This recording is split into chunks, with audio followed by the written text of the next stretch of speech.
سمن یہ ویڈیو حکمرانوں کی پیری مریدی کے علاوہ سیاست دانوں کے بارے میں حیرت انگیز انکشافات پر مبنی ہے۔ سمن صدر مشرف نے ایک دفعہ کہا تھا کہ وہ سید ہونے کی وجہ سے اپنے پیر خود ہی ہیں۔ وہ عمر بھر بڑے فخر سے بتاتے رہے کہ میرے لیے خانہ کعبہ کا اندر والا دروازہ بھی کھولا گیا، جس کے بعد میں سیڑھیاں چڑھ کر کعبہ کی چھت پر گیا۔ شیخ رشید سنایا کرتے ہیں کہ کعبہ کی چھت پر پہنچ کر مشرف نے مجھ سے کہا کہ اب میں کس طرف منہ کر کے نفل پڑھوں۔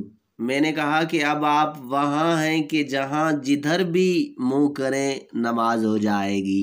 صدارتی انتخابات میں فاطمہ جناح کے خلاف مذہب پیروں اور گدی نشینوں کا بڑی عقل مندی سے استعمال کرنے والے ایوب خان 1960 میں عمرہ کے لیے گئے تو ان کے لیے بھی خانہ کعبہ کا دروازہ کھولا گیا۔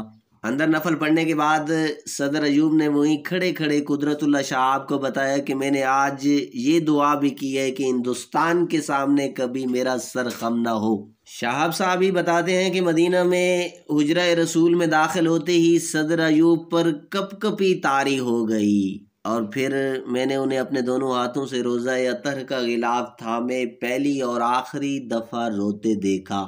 ایوب خان کی دادی چونکہ پیر دیول شریف کی مرید تھیں اور وہ گولڑا شریف سے بھی خصوصی عقیدت رکھتی تھیں، اسی نسبت سے ایوب خان کو بھی ان دونوں پیر خاندانوں سے خاص انس و عقیدت رہی۔ گورنر جنرل غلام محمد کے پیر حاجی وارث شاہ تھے۔ لکھنؤ کے نوائی قصبے دیوا شریف میں دفن حاجی وارث شاہ کی گورنر جنرل کے بیڈ روم میں موجود تصویروں پر روزانہ بیوروکریٹس اور سیاست دان خوشامد کے تازہ پھول چڑھاتے، جعلی مرادوں اور نقلی منتیں مانی جاتی اور پھر گورنر جنرل کو ان منتوں اور مرادوں کے پورا ہونے کے من گھڑت قصے سنائے جاتے، اور صورتحال جہاں تک پہنچ گئی تھی کہ لوگ گلے میں کیمرہ لٹکائے ہر وقت غلام محمد کے ارد گرد منڈلاتے اور ان کی تصویریں کھینچتے۔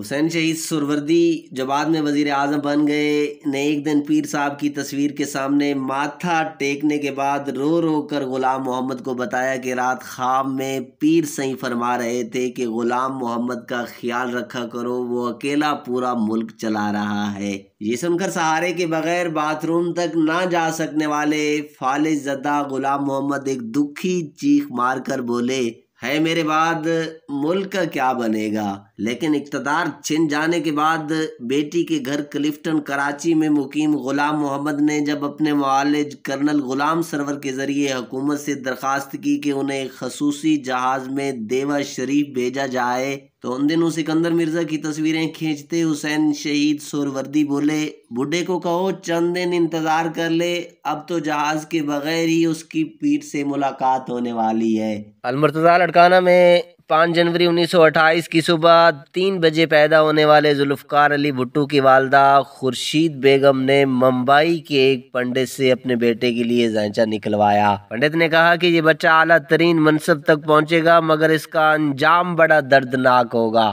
بھٹو جب صدر اور چیف مارشل لا ایڈمنسٹریٹر بنے تو انہوں نے اپنے دوست جی اے علانہ کو خاص طور پر اسی پنڈت کے پاس ممبئی یہ پتہ کروانے کے لیے بھجوایا کہ میری قسمت میں تبدیلی آئی ہے یا ابھی بھی دردناک انجام میرا مقدر ہے۔ جسمانی طور پر کمزور بھٹو کو 3 سال کی عمر میں جب ملیریا ہوا اور ان کی حالت بہت خراب ہو گئی تو ان کی والدہ انہیں لال شہباز قلندر کے مزار پر لے گئیں، جہاں حاضری کے بعد وہ معجزاتی طور پر صحت یاب ہو گئے۔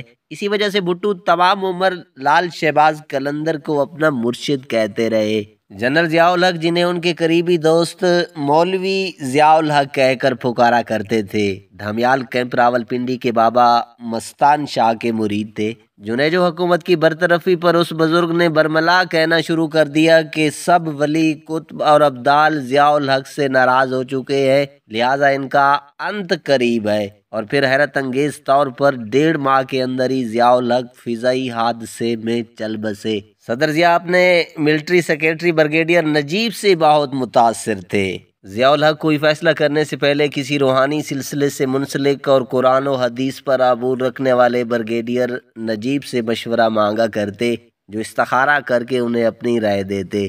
کہا جاتا ہے کہ برگیڈیئر صاحب نے جنرل ضیاء کو بہاولپور نہ جانے کا مشورہ بھی دیا، مگر ضیاء الحق نہ صرف خود گئے بلکہ انہیں بھی ساتھ لے گئے، اور یوں وہ بھی اسی حادثے کا شکار ہوئے۔ بے نظیر بھٹو نے کئی دفعہ اجمیر شریف حاضری دی۔ وہ بنگلہ دیش گئیں تو فرید پور جا کر پیر چشتی سے ملیں، جنہوں نے بی بی سے کہا کہ اب کی بار جب آم پکیں گے تو آپ کی گود ہری ہوگی۔ تب بختاور پیدا ہوئی۔